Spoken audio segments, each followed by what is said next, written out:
Alright, hey Natasa, I've got your X-Quad 450 with RetraX, and of course your gimbal and GoPro there. And I've also got your Fat Shark FPV equipment on there, so now all you have to do is add a set of goggles or a monitor. If you have that, all you have to do is just, if you have goggles already, you can just turn them on and it will automatically pick up. Or in this case, if you again have your monitor, you can just monitor out from the AV port on that receiver. But I'll kind of go into that for you here, and I'll give you an overview of your transmitter and kind of how things are wired. Look at your transmitter. What we have here is I've color-coded your switches, the ones that are active, the ones that are programmed to actually do something. I've color-coded them for you here.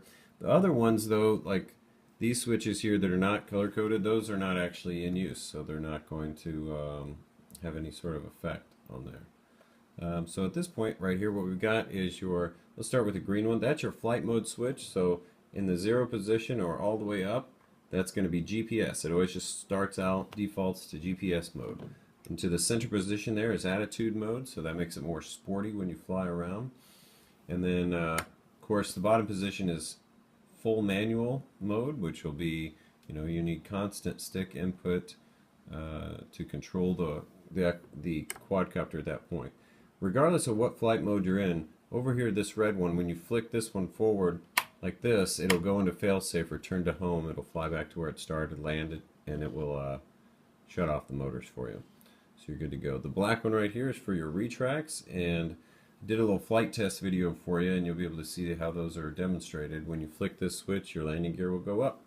And it's one of those where you don't have to wait for it to go all the way up before you can flick it to put them back down. So you can flick it at any point and they'll go up, and if they're even halfway through and you flick it, they'll just go right back down. So it's pretty cool. So that's kind of a layout of your switches. This knob right here will rotate your gimbal up and down. It'll tilt it up and down.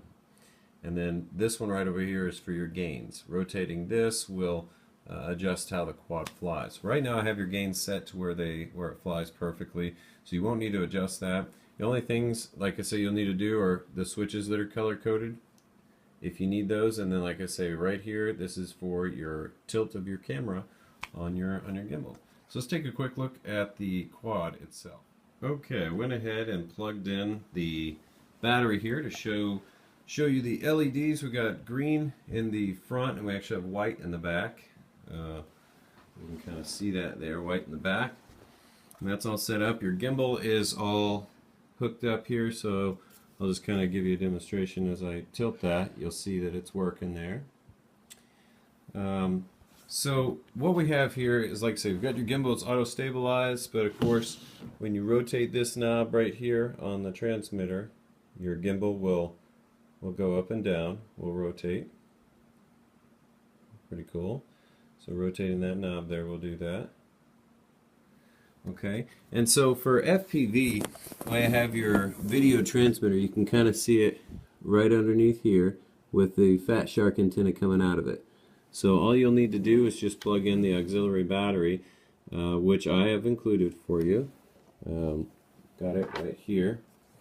This battery, I made this a little adapter for you here. This is an 800 milliamp Turnigy 2-cell battery, so this will power this for quite a while. So you just plug that in. You can mount that directly on top of the battery for the quad if you want, or anywhere you feel comfortable with it, but it's just one of those that you just literally stick on there and then plug in. Once you plug that in, that will turn on the transmitter underneath there, and that will transmit out, and you can plug in your receiver. Got a separate battery for that as well, and then this will just plug in right over here.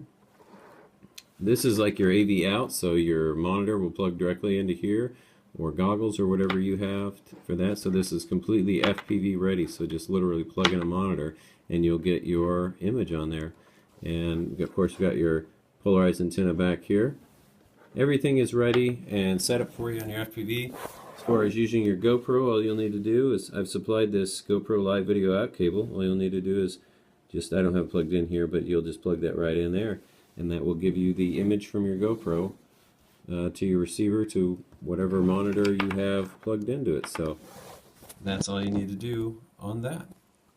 Take a look at the back here. What we have is a couple of auxiliary jacks that I built in here for your power board. So this one right here, this is for your LEDs. I actually made your LEDs plug and play. You can plug them in if you want to fly with them on, or you can actually just unplug those if you don't want to do LEDs, say during the daytime, conserve battery or whatever you'd like.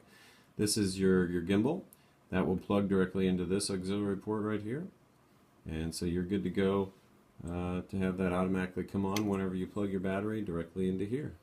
So all that's set up and taken care of for you. This Fat Shark antenna, you kind of want to have it pointed down. That way you'll have the best possible reception. But of course all of that tucks nice in the air. And I know you're going to love it. Let's get on to a quick flight test for you. And you'll be able to see the video from the actual GoPro as well. So in-flight video of your gimbal function. So enjoy the flight test. If you have any questions, just let us know.